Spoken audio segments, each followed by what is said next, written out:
도시의 밤은 고요했다. 고층의 창가에 선 한동석. 그의 얼굴은 유난히 복잡한 감정에 젖어 있었다. 그는 LX 호텔 회장이자 일에 있어선 누구보다 냉철한 사람이었다. 하지만 지금 그는 한 여자를 생각하며 두 손을 모은 채 말없이 숨을 고르고 있었다. 연애 세포. 나한텐 없어. 그는 혼잣말처럼 중얼였다. 마광수. 그 여자는 자신과 똑같이 사랑에 서툴고 감정에 솔직한 사람이었다. 그럼에도 불구하고 그와의 시간은 한 줄기 바람처럼 설레었다. 며칠 전 그가 고백했을 때 그녀는 조용히 웃으며 이렇게 말했다. 우리 비슷하잖아요. 나도 연애랑은 거리가 멀어요. 그 순간 한동석은 생각했다. 그래도 설렌다고. 그날 밤 그는 오천수와 술자리를 함께했다. 그의 시동생들 중 한 명. 둘은 우연히 군대 선후배라는 사실을 알게 되었고 단번에 가까워졌다. 형이요? 군대에서 완전 레전드셨다던데요. 그 시절엔 다 그랬지. 자넨 포병여단이었나?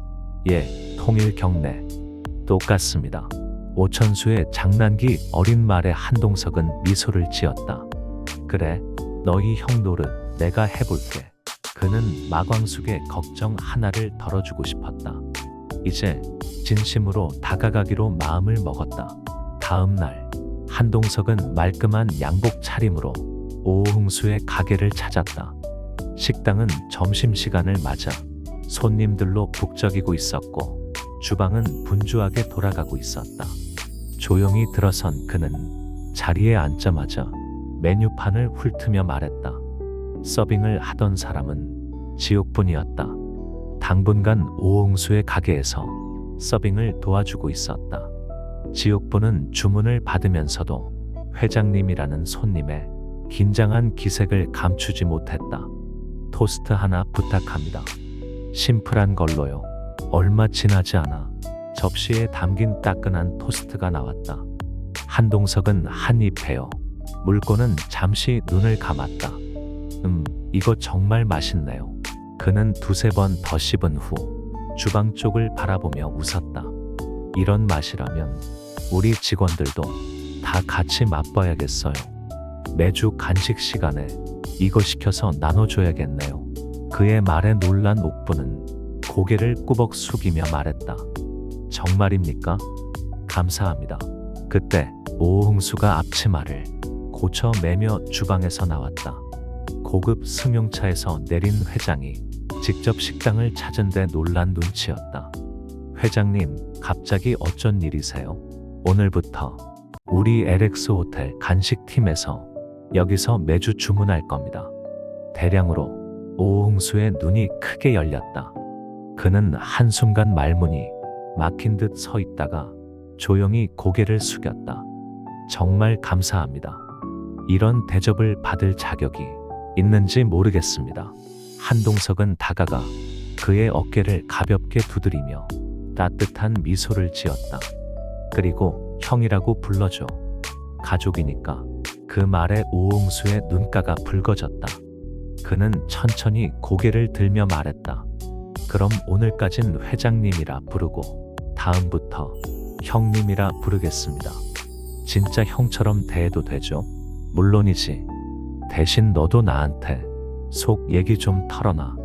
힘든 일 있음 숨기지 말고. 그날 이후 어색함 대신 묵직한 믿음이 두 사람 사이에 자리 잡기 시작했다. 그리고 그 믿음은 마광숙에게 굳이 말하지 않아도 그녀의 일상에 조용히 스며들기 시작했다. LX 호텔의 복도. 한동석은 회의실로 향하던 중 우연히 직원 휴게실 문이 반쯤 열린 것을 지나치게 된다. 순간 안에서 익숙한 이름이 들려왔다. 형 교수직 위태롭대. 독고타기 투고했대. 형이 세리 가스라이팅했다고. 말도 안 돼. 그건 세리가 오히려. 걸음을 멈춘 한동석은 문틈 사이로 흘러나오는 목소리에 얼굴빛이 바뀌었다. 단정한 표정 뒤로 스치는 복잡한 감정. 그는 한참 동안 그 자리에 서 있었다. 이내 돌아서서 조용히 자신의 사무실로 향했다. 그는 책상 앞에 앉자마자 비서를 호출했다. 세리 씨, 지금 시간 좀 괜찮습니까? 회의실로 모실게요. 잠시 후 회의실 문이 조심스레 열리고 세리가 들어섰다. 눈치로 이미 무언가를 짐작하고 있는 듯 그녀는 긴장한 얼굴로 한동석을 바라보았다. 앉으세요. 그의 목소리는 차분했지만 단호했다. 세리는 조심스레 자리에 앉았다. 한동석은 그녀를 뚫어지게 바라보다가 입을 열었다. 솔직하게 말씀해 주세요. 교수님이 어떤 잘못을 하셨습니까? 세리는 잠시 침묵했다. 손끝이 달달 떨렸고 입술은 바짝 말라 있었다. 제가 일방적으로 좋아했어요. 교수님은 단 한 번도 제 감정을 받아준 적 없어요. 그분은 늘 거리두기를 지켰고 저한테 상처 주지 않으려고 노력했어요. 그녀는 이내 고개를 숙이고 말을 이었다. 아버지가 그걸 몰라요. 그냥 딸이 상처받았다고 생각하신 거예요. 그 분노가 이렇게까지 커질 줄은 몰랐어요. 한동석은 조용히 고개를 끄덕였다. 감정도 비난도 없이 상황을 정확히 이해한 눈빛이었다. 그는 명함을 꺼내 세리 앞에 내려놓았다. 오범수 교수는 억울한 일을 당한 겁니다. 이건 단순한 오해가 아니라 누군가의 인생을 무너뜨릴 수 있는 문제입니다. 제가 나서겠습니다. 그날 저녁 한동석은 법무팀과 함께 관련 문서와 진술서를 정리해 대학에 공식 입장을 보냈다. 철저한 팩트 확인과 명확한 책임선을 기반으로 한 보고서였다. 다음 날 오전 대학 측은 빠르게 징계 절차를 철회했고 공식적인 통보가 오범수에게 전달되었다. 오범수는 책상 위에 놓인 징계 철회 서류를 들고 한참 동안 움직이지 못했다. 그날 오후 그는 LX 호텔 라운지를 찾아갔다. 넓은 창 너머 햇살이 부드럽게 비치는 자리. 두 사람은 마주 앉았다. 진심으로 감사합니다. 저한텐 정말 큰 일이었습니다. 한동석은 미소 지으며 잔을 들어 찻잔을 건넸다. 앞으로는 회장님 말고 형이라고 불러주세요. 오범수는 멈칫했다. 예, 이젠 우리도 한 가족이잖아요. 광숙 씨 일도 있고 앞으로 자주 뵐 것 같네요. 잠시의 정적 뒤 오범수는 쑥스러운 듯 웃으며 고개를 숙였다. 그럼 형님, 앞으로 잘 부탁드립니다. 두 사람 사이엔 처음보다 훨씬 자연스럽고 따뜻한 기운이 감돌았다. 그리고 그날 이후 오범수는 LX 호텔 직원들에게 회장님 형님이라는 별명으로 불리게 된다. 며칠간 시동생들의 입을 통해 전해 들은 이야기, 오홍수 가게에 주문을 넣었다는 소식, 오범수의 억울함을 풀어줬다는 이야기, 오천수와 술 한 잔 기울이며 형 동생이 되었다는 소문까지. 마광숙은 소파에 앉아 핸드폰을 내려다보았다. 아무리 들어도 모두 한 사람 이야기였다. 한동석. 그녀는 한숨을 쉬며 무릎 위로 양손을 포겠다. 머릿속은 뒤죽박죽이었다. 처음엔 그냥 호감이었다. 차분하고 배려 깊은 남자. 하지만 지금은 너무 진지했다. 너무 깊었다. 왜 이렇게까지 하지? 나한테 뭐가 있다고? 그 순간 전화벨이 울렸다. 발신자는 한동석이었다. 잠시 망설이다가 통화 버튼을 눌렀다. 회장님, 아니 동석씨, 광숙씨, 무슨 일 있으세요? 목소리가 그냥 너무 그렇게까지 안 해도 돼요. 저도 마음이 있어야 받죠. 전화기 너머로 짧은 정적이 흘렀다. 한동석은 조용히 말했다. 광숙씨가 제일 걱정하던 거 시동생 문제였잖아요. 제가 그걸 해결하고 싶었어요. 그냥 마음이 그렇더라고요. 그의 목소리는 담담했지만 진심이 묻어났다. 광숙은 말없이 창밖을 보았다. 가게 밖에 서 있던 오홍수. 웃으며 한동석 얘기를 하던 얼굴, 그리고 이제는 오범수까지. 그녀는 입술을 깨물었다. 혼자서 해결하려 했던 모든 문제가 그 사람 손을 거치며 하나씩 정리되고 있었다. 그게 고마우면서도 한편으로는 무서웠다. 내 마음이 변하고 있다는 게. 그녀는 조용히 말했다. 동석 씨, 저는 누가 이렇게까지 해주면 불안해져요. 뭘 바라는 건 아닐까? 언제 그 마음이 식을까? 그게 겁나요. 한동석의 대답은 단순했다. 저는 안 변합니다. 광숙 씨가 흔들릴 땐 내가 대신 단단해지면 되잖아요. 그 말에 마광숙의 가슴이 울컥했다. 토요일 오후 가벼운 바람이 가게 입구의 현수막을 살짝 흔든다. 마광숙은 평소보다 더 조심스럽게 문을 열고 오홍수의 가게 안으로 들어섰다.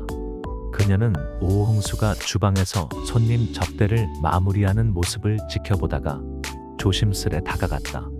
오홍수가 그녀를 발견하곤 활짝 웃으며 손을 흔든다. 형수님, 어쩐 일이세요? 뭐 드시러 오셨어요? 광숙은 어색하게 웃으며 고개를 저었다. 그냥 들렀어. 가게 분위기 보러. 오홍수는 주방 앞바 의자에 그녀를 앉히며 말했다. 형님, 요즘 진짜 바쁘세요. 근데 그 와중에도 꼭 전화해요. 메뉴는 괜찮은지, 직원들 불편한 건 없는지. 나보다 우리 가게를 더 챙기는 느낌이라니까. 그 말에 마광숙은 당황한 듯 미소를 숨겼다. 하지만 마음 한쪽은 뭉클했다. 그녀는 조용히 물었다. 그 사람 진심일까? 너희한테도? 오홍수는 대답 대신 묵직하게 고개를 끄덕였다. 형님이요? 형수님보다 우리를 더 챙기는 것 같아요. 근데 그게 보여주기식이 아니에요.